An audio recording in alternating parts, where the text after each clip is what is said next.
ይሄንን ቪዲዮ ለመስራት ፍጹም አስቤ አላውቅም ነበር። ግን አንዳንድ ጊዜ በቅርብ ያሉ ልብን ሙሉ ለሙሉ የሰጣቸው ሰዎች ፍጹም የማጠብቀውን ነገር ያደርጉብሃል። አብርሽ አሁን በአስቸኳይ ሁኔታ አልጋ ላይ ሆስፒታል ይገኛል። ለዚህ ሁሉ መሰረት የሆነው ግን የገዛ ወንድሙ ኤፍሬም እና ሄርሜላ ናቸው። ሄርሜላና ኤፍሬም የማይታሰብ ነገር አድርገዋል ማለት ነው። አብርሽም እንግዲህ በዚህ በጣም ልቡ ተሰብሮ ነው የሚገኘው። በዚህ ቪዲዮ ውስጥ አብርሽ ሆስፒታል የገባበትን እውነተኛ ምክንያት እሱን አንድ ላይ እንዴት ሊያያቸው እንደቻለና አሁን ያለበትን አስደንጋጭ ሁኔታ ሙሉ መረጃ ይዘንላችሁ መጥተናል። እስከ መጨረሻው ካላያችሁት በስተቀር ነገሩን ማመን ይከብዳችኋል። እንግዲህ ጠቅለል አድርገን እንጀምረው። አብርሽ ለሄርሜላ የነበረው ፍቅር ልዩ ነበር። ለሷ የማይሆነው ነገር አልነበረም። በሌላ በኩል ደግሞ ኤፍሬም አለ፣ የአብርሽ ስጋ ወንድሙ። እኛ ሁላችንም ይሄንን ቤተሰብ እናውቃለን። ኤፍሬም ወንድሙን ይረዳል፣ ይደግፋል እንጂ እንዲህ አይነት የክህደት መስመር ውስጥ ይገባል ብሎ ያሰበ አንድም ሰው አልነበረም።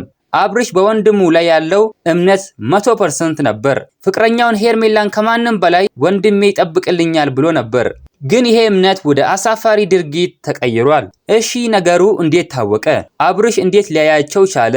በዚህ ዕለት አብርሽ ከስራ ቦታው ቀድሞ ነበር የተመለሰው። ለሄርሜላ ደውሎ አስገራሚ ስጦታ ሊሰጣት አስቦ ነበር። ነገር ግን ስልኳ አይነሳም። ወደ ወንድሙ ወደ ኤፍሬም ይደውላል። እሱም ስልኩን አላነሳም። አብርሽ ምንም ጥርጣሬ አልነበረውም። ምናልባት እስኪ ወደ ቤት ልግባ ብሎ ሲገባ እነሱን አንድ ላይ አያቸው ማለት ነው። እንግዲህ ኤፍሬም እንደዚህ ያደርጋል ብለን አስበን አናቅም ነበር። እሱ ከሩታ አጠገብ ሲቆም ከሁሉም ሰው አጠገብ ሲቆም ነው የምናየው እንጂ እንደዚህ ያደርጋል ብለን እኛ ኤፍሬምን አስበን አናቅም ነበር። እስኪ እናንተ ሐሳብ አስተያየታችሁን ኮሜንት ላይ አስቀምጡልኝ። አብርሽ ይሄንን ሲያይ ምድር ነው የዞረችበት። የገዛ ወንድምህና ፍቅረኛክ ይሄንን ክህደት እንዴት ይሸከሙታል? ኤፍሬም እና ሄርሜላን አንድ ላይ ሲያያቸው አብርሽ በጣም ደነገጠ። ይሄንን ነገር እንዴት አደረጉ ብሎም በጣም ተናዶ ነበር። ለምንድነው ኤፍሬም እንደዚህ የሚያደርገው? ለምንድነው ወንድሜ አይደል እንዴ? ለምንድነው እኔ ላይ እንደዚህ የሚያስበው ብሎ በጣም ተጨንቆ ነበር ማለት ነው። በጣም የሚገርም ነገር ነው እንግዲህ ኤፍሬም ያደረገው። እንደዚህ ያደርጋል ብሎ ማንም ሰው አስቦም አለሞም አያውቅም ነበር።